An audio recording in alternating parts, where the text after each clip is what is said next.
Сәлем достар, бүгін сіздермен ыстық шоколадтың рецептісімен бөлісемін.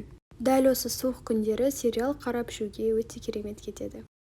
Құрамына келетін болсақ, ол үшін бізге сүт, бал, шоколад, корица, су және какао керек болады. Алдымен сүт пен шоколадтан басқа барлық ингредиентті саламыз.